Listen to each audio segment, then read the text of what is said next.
the ability to stop eating or stop eating things is huge because it's impulse control and it's your deepest impulse control. Kids don't get overweight on their own because they don't have the resources. If you see a big kid, it's because the parents are allowing them to eat. And so what you're also doing is you're deteriorating or cutting away from them building the muscle to delay gratification. You can't rob a store full of chicken at 5. If you have the ability to fast.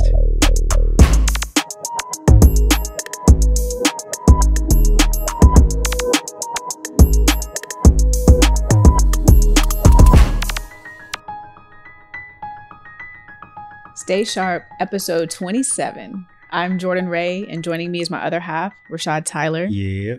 We are the duo behind Rare Label that produces this podcast and also supports brands and businesses from strategy to implementation. Bingo. You're here to go to school on or just observe our experiences. You're welcome. If you like what you see, make sure you like, comment, click that subscribe button, you know. I thought you was gonna...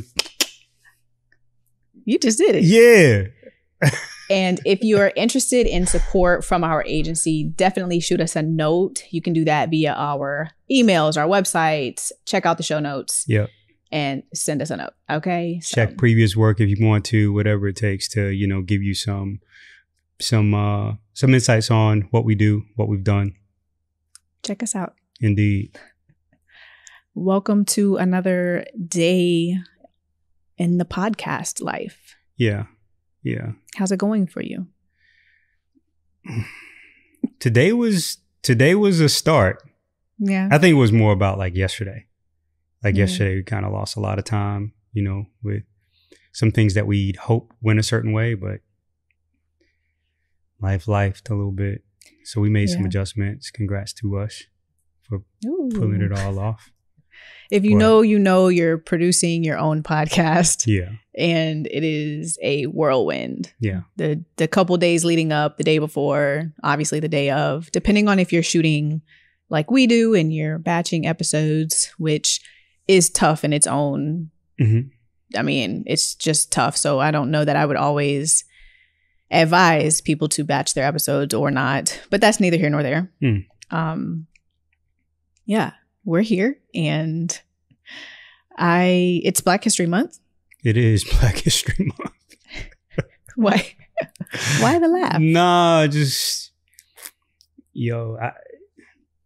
as proud as I am of being a Black person, Black man, Black History Month at this big age starts to feel super redundant. And it's interesting how much mind share that McDonald's 365 and Tom Joyner stuff for me is like branded for how Black History Month sits. Yeah. I'm glad that a lot of other people have figured out ways to make it fresh and, you know, add new information, add layers and details. But the celebrations are, you know, it's been so corporatized that I don't feel great about it. Yeah. You know, when I thought about what we would do for Black History Month, what our podcast and our brand and, you know, just how we would approach that, I really draw a blank because it is such a corporate recognition now and not necessarily, I feel like, a celebration that I feel like I can take part in. Yeah. Because we're living in that experience every day. So it's not, let's just go real hard in February. You know, I don't know. It's like an outsider acknowledgement thing. Like this is their time, you know, and it's almost like throwing your own birthday party, you know, potentially, you know, in terms of like how it feels to like try to, you know, contribute to it. So I don't know how to make the right type of like informational or emotional emphasis for what it's like to be a Black American. It just don't hit like that. And but I will say that the part of it that allows our children or people who are coming to this information the first time for the first time, a chance to be celebrated, a chance for recognition. So that part is not lost on me. Again, this is through the lens of somebody who's been around a while and not necessarily with the vantage point that is definitely a 5, 6, 7, 8-year-old who's going for the first time. Like, yo, I look different than this person, Yeah, you broke that down really well. I feel better about it, making sure I covered that part of the perspective. Well, happy Black History Month, everyone. Yay! We're glad to have you here. I'm excited to, per usual, very excited to get into this conversation, talking about doing hard things and the psychology behind the benefits of doing hard things. Yeah. What hard things really are, why we should do them, what we do that we consider to be hard things, why we would encourage other people to consider certain things. But not to confuse doing hard things with like living a hard and a aggressive life. It's or so weird that it would even be confused. So I love this conversation being able to cover some of that. Yeah. So one thing that prompted me is the idea of having a soft girl life. Have you seen this on the internet? I have. It's dangerous. Soft girl era. Sorry. Soft girl era. It's really dangerous. I will never let those words come out of my mouth. And sometimes I wonder, well, Jordan, is there something wrong with you, or are you out of touch with what soft girl era really means? So I'm like, maybe I need someone to break that down for me. I think all those types of things, like those lines, the language that gets the cultural hype, it becomes adaptable to whoever is using it for whatever their particular use case is. Yeah. So I was just like, I almost completely ignore what people are saying and try to pay attention to how and who's using it, because it's usually not the intention of the originator. Sure, absolutely. And we have no idea maybe who the originator of that is. Correct me if I'm wrong. Please leave me a note. But that was something that I'm just kind of like, I don't know if I can really get with that, because I am into challenges. I am into doing hard things. And having a soft girl era, well, I'm like, I don't even really honestly know what that means, because it's been so misconstrued by all of the content and in my opinion, or I'll share with you like my interpretation. Like when I first saw it, it was, okay, I'm opening myself to the prospect of things not always being a struggle and being a fight, which is a psychological thing. And I get that, right? Which is not to say that I'm going to sit back and not do hard things and not challenge myself and not, intend to grow. Yeah. And I think certain people are leveraging that line to mean I'm going to sit back and let myself be taken care of. And I do not believe in any way that was the intention of the originator. Absolutely. So that's what I'm looking for is the openness from a mindset perspective that I'm going to train myself to think in a different way. That I'm not in combat mode, which is very, you see what I'm saying? Like those are two very diverging. Yep. And so then you have, and I want to ask you about this. We talked about this the other day. You have figures like David Goggins, who is at the top of his lungs. Do hard things. Yeah. Stay hard. So you posted something to your... Did y'all hear that? We did. So no. You posted something to your Instagram, a video of him, an interview, a podcast or something that he was on. Yeah. And you took a poll. Yeah. I can't remember. What was the question that you asked? Just if people were into Goggins or not, if they liked him or not. And the results? 100% positive, but all men. Maybe like of the respondents, maybe, I don't know, very few of them were women. Right. At the time that you shared it with me, there was no women. There were no women that responded. But it ended up being, very like sparse. And you were surprised? Surprised, maybe not. It felt very I don't know if confirmative is a word, but it was more of a confirmation of what I believed, but it just made it so real to me. Well, let's hold on 1 second. Back up real quick. Can you give us a quick rundown on who David Goggins is? Yeah. Because you put me onto him several years ago, but then when we were talking about this a week ago or so, you said everybody knows, who, and I'm like, everybody doesn't know, but. Yeah. So David Goggins is a Navy SEAL. Tell them. And, well, I'm talking to you. And this is the camera, so this camera don't fucking matter. Hey, how you doing? This camera.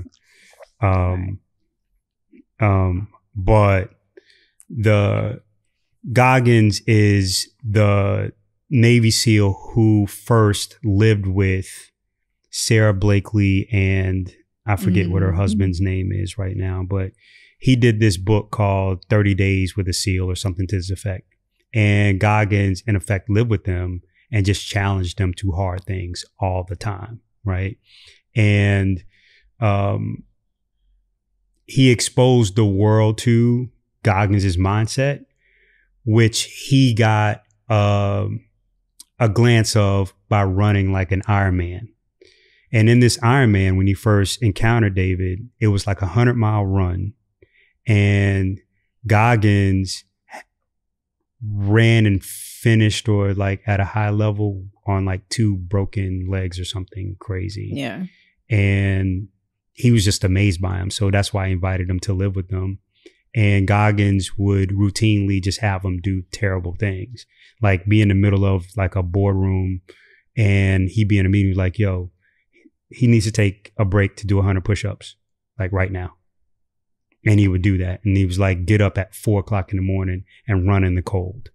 Mm-hmm. Right. It's just like much more extreme stuff, but this gives you some context for how the world experienced Goggins. But he's been like this person who's done 5 hell weeks or 3 hell weeks or something crazy like that. Just stuff that you wouldn't believe. Yeah. Outrageous. So yeah. And he's got like a book that's like a big bestseller. You Can't Break Me. Yep. So you were surprised by the replies in that poll that you took, and more so you said you weren't surprised, rather something else. It was a confirmation of what I thought the mindset difference by and large might be between men and women. Exactly. And I just think that there's like a very clear gender divide where women, for the most part, don't get the same type of feedback that men get. And so it's created a different preference for narrative. And we could be saying the same things, but how it's said matters much more. So if Goggins is like, do hard things, and talking like a dude and rah, rah, rah, it can be very off-putting for a woman. And a woman could say like, hey, we give birth to children. Like this is the hardest things to do. Right. And we're strong, and it feels totally different. Yeah. But the message, the underlying thing is very much the same. It's about toughness and grit and, pushing through. Yeah. His delivery is very, it's unique to him, but it's very militaristic. Yeah. Very aggressive. Yeah. Which is fine. Yeah. So it's got his place. Dudes are coached like that. I think women, that's why I always like women coaching women in basketball. Like I don't like men coaches in the sport. I've said this for a very long time. Even though I was a part of that, I always thought the head coach should be a woman at the bare minimum. Yeah. The officials should be women. A lot of people don't think like you. I know. What's the first hard thing that you remember doing? Oh, yeah. Take me back. I almost want you to go first on this. Oh, good. Can you? The first hard thing for me was my decision on where I was going to college. And I feel that why it was the first hard thing that I did was, first of all, just going to college it's hard. Doesn't matter who you are, where you go. It's tough. It's a challenge. That's right. And then on top of that, being a college athlete was also very hard. When I look back at it, I'm I don't know who signed up for that, but it taught me a lot. So that's not really where I'm going with this. But it was a tough decision to make, and it was a hard thing to do because I made the decision on my own. And it was something that, not that I didn't have support on making the decision, but it was something I knew for the first time, this is going to affect me forever. So it does not matter what other people are going to think, what their suggestions are, whatever they might say, or however they might feel about where I choose to go. If I choose to go close to home, far from home, so on and so forth. And I actually attended a junior college first and then transferred to, another university, or 4-year university. But just the fact that I even had to choose to go to JUCO was hard. Because being an athlete, that's like, oh, did you not make it? Are your grades not good? Yeah, you didn't have no academic limitation. Yeah, and I'm like, I'm still going to choose to put myself in an environment that ended up, Netflix has a series on where I went to junior college, Independence, Kansas, JUCO, shout out to No For Real. Yeah. Great experience there, but it was tough. Yeah. Learned a lot. And then going on to make another decision on where I was going to finish college in my last 2 years was tough because I had more options. And I'm choosing between conferences, academic programs, teams, positions. How am I going to fit into the program as a transfer? It was really difficult. So that's where I think the first hard decision that I know that I feel like I made as a young woman was that. That is a very difficult, the way that you frame it makes it a very tough choice. It was. And there's, a lot of tough things that had come after that. Yeah. But when I challenged myself to think back on, well, what was the first hard thing that you did? That you chose to do? Not that you had to do, because it's about choosing and volunteering to do hard things, not necessarily like I went through something hard that happened to me. That's what I think that I wanted to talk through. Yeah. I think that there's one that I want to bring up that I can't actually discuss. It's probably long enough ago that it really doesn't matter, but that would be, the fraternity decision and like to continue and to show up, right, and push through that. But I do remember deciding who I was at a very young age. And so if you don't mind, I'll tell you why I came to that. Yeah, for sure. It is more about the moment I noticed how what people tell you are, how they give you a narrative when you're, 3, 4, 5, 6, 7, 8 years old. They go like, oh, you're tough, you're strong or whatever it is. And so I was the kid in the neighborhood, believe it or not, that when we played like football, I was the guy who would run through you. I don't know if I've ever shared that with you. Like, never. I was the kid that was like, oh, Shaw gonna run through you. Wow. Yeah. I was labeled the tough kid. Yeah.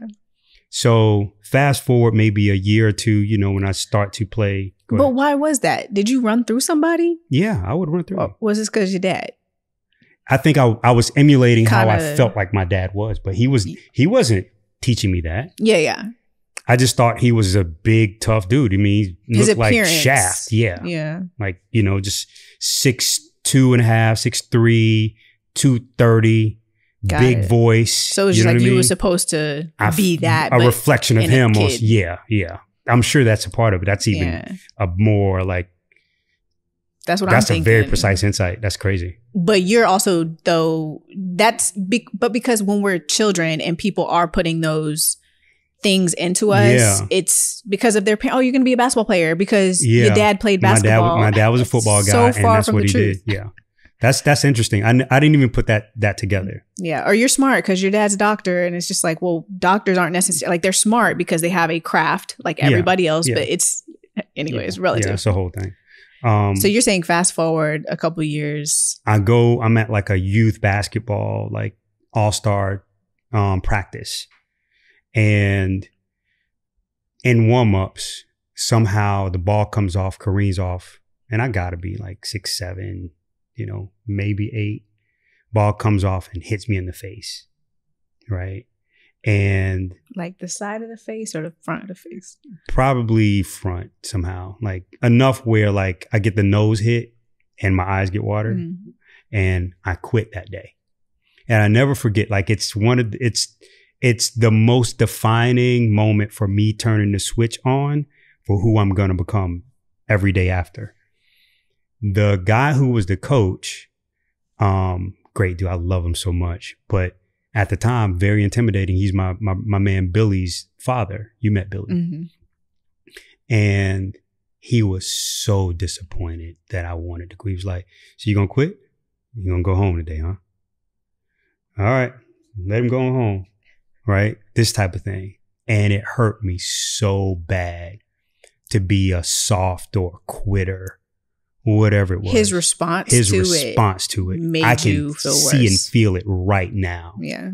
And that's why I'm like I am to this day. Like he wasn't supportive of your decision. He didn't have the space to empathize with what I might be going through because of, his training, his upbringing. You know what I mean? I understand all of it now. But it's like, yo, you're supposed to be a tough kid. Like you're Bo Tyler's son. Like all of the other things that you're talking about. And then I had this tough narrative, coming from. So I'm just like, so I probably came back the next day. And you're old, you're just your family dynamic and you're the baby. It's hard to see that now because you're older, but okay, you're the baby. So imagine. And you see me as very mechanical, but like I'm saying to you very clearly, like, oh, that started that day. Yeah. I decided that I wasn't ever going to be a person who gave up and that I would be a hard worker. That's it. Yeah, that's a heck of a story. Yeah. Getting hit in the face with a basketball. Yeah. Did your nose bleed? No, it wasn't even a bleed. See, it was just I had nosebleeds and everything. Yeah, you probably moved right through it. I mean, my mom was like, girl, you better get back on that court. Yeah. Like, I remember one time, sorry, Mom, but I broke my hand during a basketball game. Yeah. I broke these fingers, Ooh. these three fingers in my middle hand. Broke them here. Yeah. Not my fingers. That's crazy. My hand. Broke your hand. Somebody stepped on my hand. I remember exactly who it was. We're playing competitive basketball. I think the girl went on to play at Texas A&M or something.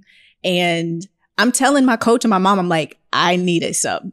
Because I'm the starting point guard. I don't come off the floor. Yeah. I'm like, I need a sub. Somebody passed me the ball. And they knew I had to come out because of how I caught the ball. I was like, yeah, because I couldn't use my left hand. So anyways, and the next, I think we had a game later that day. And my mom was just kind of like, we'll put some ice on it, and I'm like, no. Something is wrong. And I don't know at that point. I was probably, how old was I? 11 or 12. I think I was in middle school. Yeah. Maybe 13, 14. I was not in high school. I know that. Yeah. So later that day or that evening, I don't know if she took me to, urgent care or the emergency room or whatever. And we got it sorted and then took the x-rays and she was so sorry. Yeah. Then she was empathetic. Like, okay, I will now, Jordan, always believe you when you say that you're hurt. Yeah. But she was just trying to, encourage me to push through. And I'm like, actually, I don't think this is a good idea. This is a real thing. Like I literally might not have a hand if we keep pushing on through this thing. Yeah. Because it didn't swell up at first. Yeah. So there wasn't any visible signs or bones or blood. And then you're a kid too. So, you just stop whining all the time. Yeah. Yeah. Probably so. Yeah. Long story short, we definitely are fans and advocates of challenging yourself to do hard things, to volunteer, to sign yourself up for the challenging tasks. This goes from your personal life to professional world, both. And it's not just about doing hard things to make your life hard. That's we're going to kind of get to that. But there's so many studies, especially in the field of psychology, that show the benefits that that you just gather from doing hard things, right? And studies also in education that say people who sign up for the more difficult tasks, they end up learning faster, retaining better. Yep. And so you're in this ever growth mindset when you decide to, what, I'm not being challenged right now. I'm going to go pick something, whether it's in my personal life or my professional life. And it might help me with both. That's right. Aspects of it. Are you familiar with any research or studies or anything, just or readings Yeah, I don't have anything that I could draw off of very directly. A lot of the stuff I have gleaned off of a lot of the things I've listened to and the people who I believe have done deep studies to, further themselves. I think the Hard Thing About Hard Things book, the Ben Horowitz book. No, I don't think we have the physical. No, we don't have the physical of it. Pleasure of finding things out. That's what I'm thinking. Yeah, the pleasure. Okay. But even that's like another thing, right? Because it takes like the mania of going through difficulty and reframing that as like, oh, it's a glorious backside reward that you get when you do something that, is difficult. Yeah. Right. But back to the Ben Horowitz book, it just talks about like what it's like to build a company. And that you should not only anticipate, but embrace all of the difficult moments that come with it. Right. And so there are things behaviorally that I'm leaning into now because I know through the hardship that I'm on the right track. I definitely need to put that book on my reading list because I don't think I've made it to that. Yeah. And what you just summarized is definitely up my alley because I struggle with the difficulty. Yeah. Damn. Yeah. I think we always think somebody else is, especially when they have a successful experience, we think that it was because it was easy. Like I don't know why we do that. It's so trash. Even if they share the difficulty, even if that story is told, it still is like, oh, they were just good at the difficulty. You identify like somebody else's either advantage or how their path might differ from yours. Your origin stories might differ. Like it's all a waste of energy. Because the truth is, we all got to go through it. And it being whatever those challenges that come with whatever it is that you're trying to get to. Yep. I mean, for God's sake, Kobe Bryant, the endless things that we didn't get a chance to really get the details on, like what it's like to go through that particular handbrake or like the Achilles. We know that he went through it, but like how you go through all of those things are so important. And I'm seeing more reporting, more narratives, more self-storytelling from athletes about what it's like post-retirement. And I remember telling you what I believed that a friend of mine was experiencing. And now he's actually posting and talking about it on Instagram. I saw him talking about it the other day. Yeah. And I'm going like, yeah, I knew you were going through that. I'm telling people around us, you and I, that I believe these are the things that he's challenged with. And now that he's talking about it, it becomes much more, oh, he's not as privileged as I thought. But whatever. If somebody's having a tough time making the ends meet, they don't want to hear about a millionaire complaining. Yeah. He's in his soft man era. Kind of, right? I don't know. If he's being open to sharing and talking about it. Or, that's a way to think about that. He's vulnerable. Like he's soft man just feels so insane.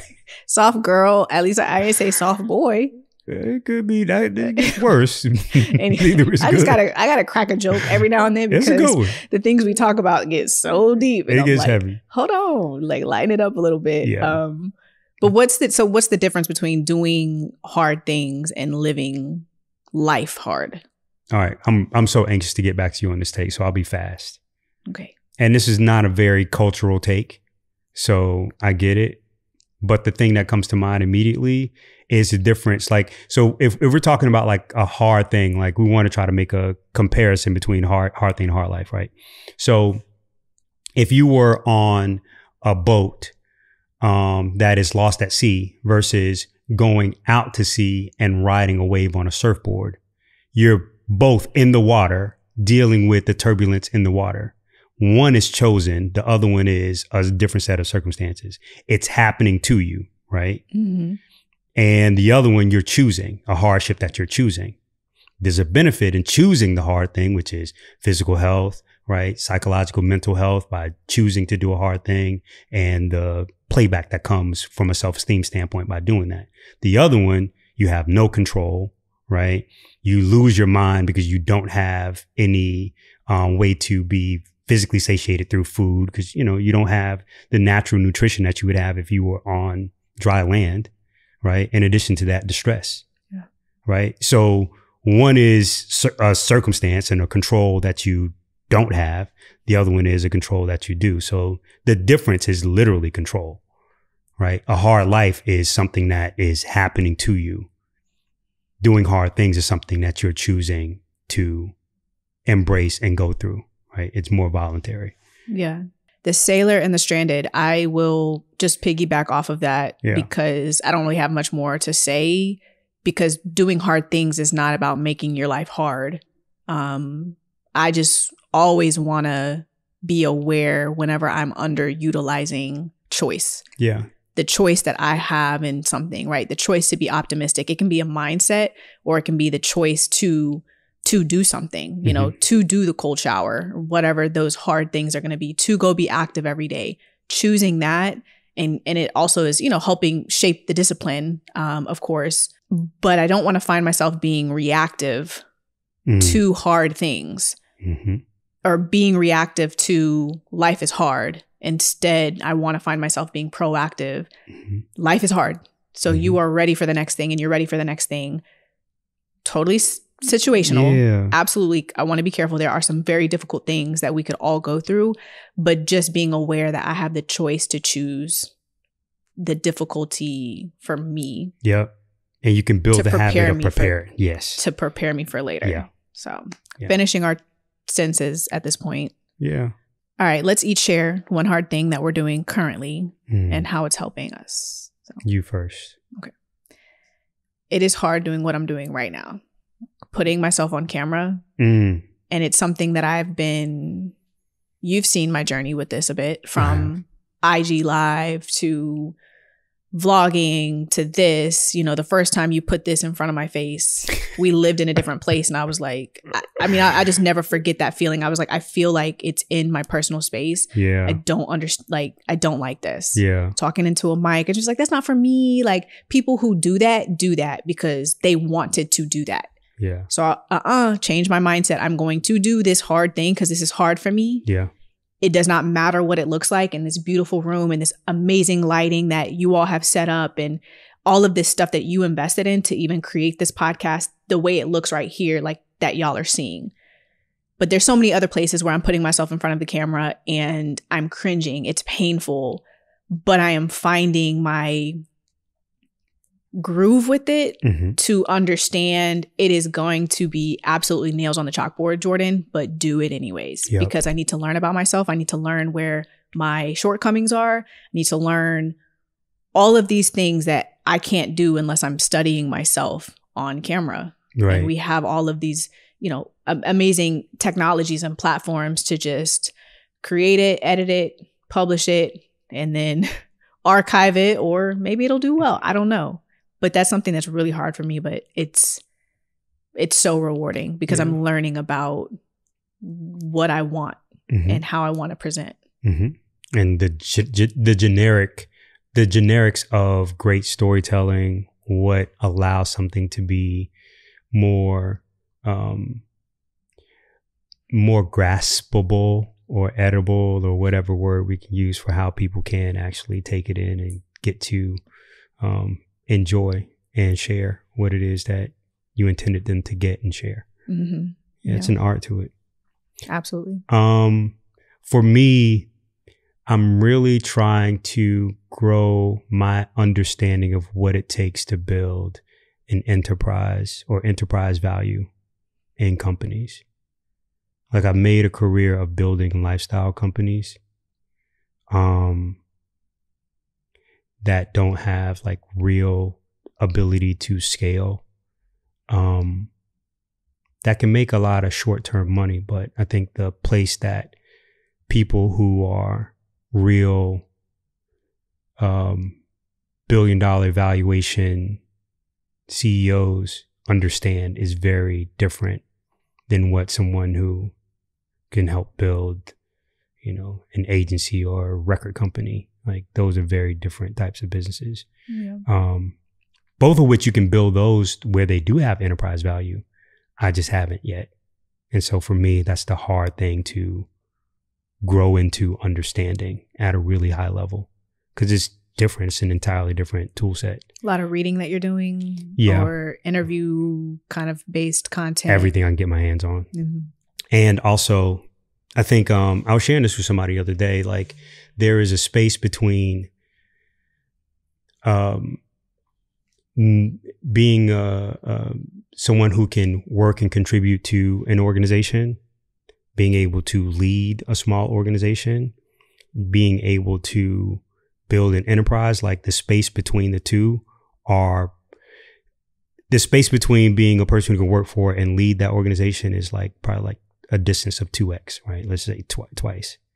The space between a person who is running a successful like lifestyle business and being like a person who build enterprise is probably like 8 to 10, maybe 12, 16 times the difference in knowledge and understanding.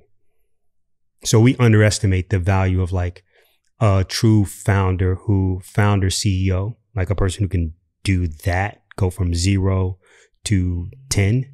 Because there are people who can go from 0 to 1, and then there are people who can go from like, 5 to 10, because they don't know how to start anything. They can just, So I'm venturing to be the 1 to 10, 0 to 10. Yeah. Love that. I love that for you. I love that for us. Yeah. That's exciting. Thank you. I'm going to put you on the spot with this one, though. Yeah. I got one more question. So on the spot. For us that just popped in my head. But you could only give somebody one thing. It could be mindset. It could be material. But give somebody one thing that you would advise them to sacrifice. That's going to be hard. That's it? That's the question? Yeah. One thing. Sacrifice, like if you just cut it off and not live with at all, or to attack? Either. I don't want to put too many parameters around the question. It's more so if you would advise someone, hey, like, do this one hard thing. Doing a hard thing anyways is going to take some sort of sacrifice. The one singular thing that will shift everything about someone's life would be exercise. Now, the close second is diet. Because the exercise will give you strength towards the diet. The diet won't give you strength towards the exercise. That's why. Yeah. But if you get exercise down, the next immediate thing to attack is diet.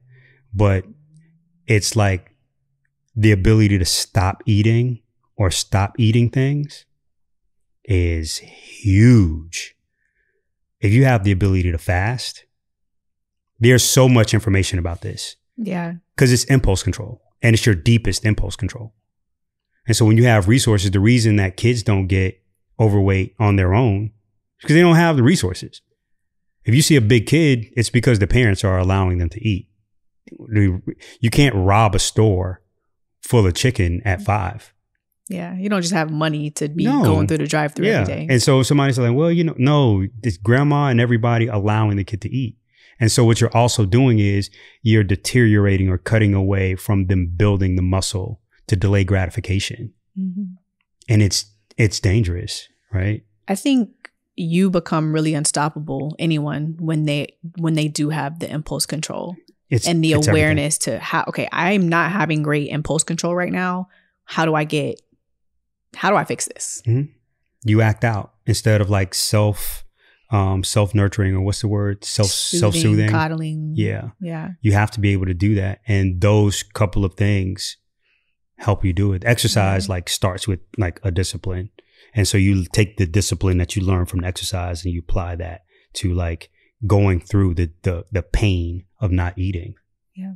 And if the pain is the thing that gives you the cringe, then work out the cringe. Work out like, okay, this cringe ain't actually that bad. Like, I've had a broken leg. This don't hurt as bad as a broken leg, right? And just work through it. So that would be my answer. How about you with your great impromptu question? It's going to fit perfectly. It's totally different. Okay. It's going to fit perfectly though. But mine's a little bit more material. Okay. As opposed to mindset and. Yeah. But one thing I would tell people to sacrifice is having a car. And the idea that you need a vehicle. If you need one, you know you need one. Yeah. And I'm not talking to you. So let me say that real quick. Totally different thing. But if you've invested in a car, very, very, not a great investment, obviously. I'm not talking to people who actually need a car. That's a totally different scenario. But consider what your life would be like without a car. Maybe try that for a little while, a few months, a year or something. Or maybe even driving less. Driving less, getting things ordered, just really testing yourself on that impulse to get in your car and have to go somewhere. Yeah, there we go. And walk places. That's right. There comes the exercise. Walk places, understand what it feels like to get somewhere when you get there.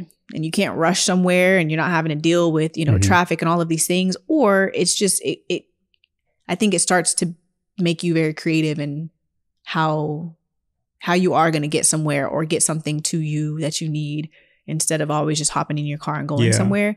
That has absolutely changed the way I see a lot of stuff. So, and I don't want to put words in your mouth here. It seems like it is use that vehicle less and become less dependent on a vehicle. Yeah, absolutely. Right. Whatever your scenario might be, it might be using your vehicle less. Yeah. It might be, do I need my car? Right. Depending on your life, depending on, if you have kids or not, depending on where you work.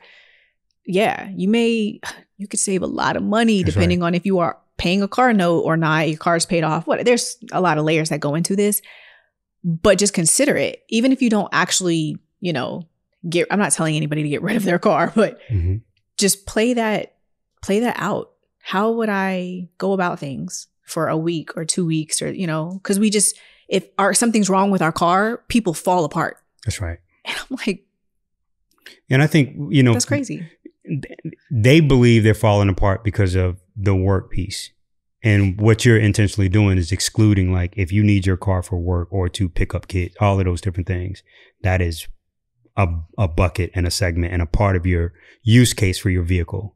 Yeah. But we're certain that is not often the most,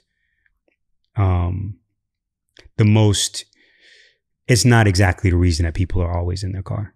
They're using it to go for a ride. Yeah, go for a ride. Anyways, that's what I have. So yeah, we just basically told everybody to get rid of your car and fix your diet, get in the gym. Eesh. Anyways, we coming with nothing but love.